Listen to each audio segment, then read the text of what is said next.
नमस्कार, मैं हूं विजयश्री और स्वागत है आपका सियासत नगरी में। राजस्थान की राजधानी जयपुर इन दिनों बेमौसम नहीं बेहिसाब बारिश से बेहाल है।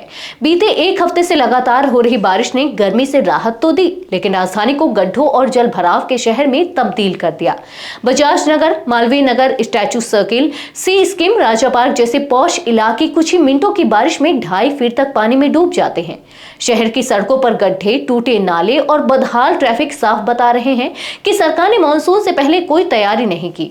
गंदा पानी घरों, दुकानों और दफ्तरों तक घुस रहा है। कई इलाकों में सड़कें धंस गई हैं और वाहन पानी में बहते नजर आए। अब मामला सिर्फ जल भराव का नहीं बल्कि राजनीतिक आरोप प्रत्यारोप का बन गया है।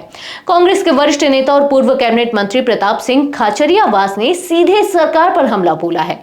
उन्होंने कहा कि बीजेपी सरकार सिर्फ इवेंट्स में करोड़ों खर्च कर रही है, लेकिन जनता की परेशानियों से कोई सरोकार नहीं है।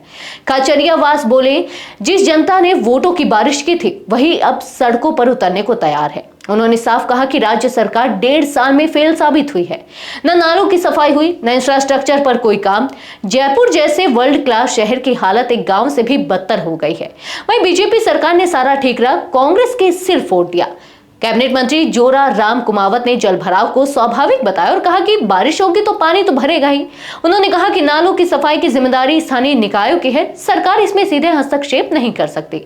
लेकिन सवाल यह है कि अगर सफाई की जिम्मेदारी लोकल बॉडी की है तो सरकार ने वक्त रहते निर्देश क्यों नहीं दिए, और जब लोग सड़क पर परेशान हो रहे हैं तो लापरवाह अफसरों पर कार्रवाई क्यों नहीं की गई। सियासत गर्म है लेकिन जयपुर की जनता परेशान है। बीजेपी और कांग्रेस एक दूसरे पर दोष मढ़ रहे हैं, मगर हकीकत यह है कि पिंक सिटी पानी में डूबी है और जनता के सब्र का बांध टूटने के कगार पर है। बड़े बड़े दावे और योजनाएं जब पानी में बहती दिखें तो सवाल सत्ता से होना चाहिए, जयपुर को आखिर डूबने क्यों दिया गया।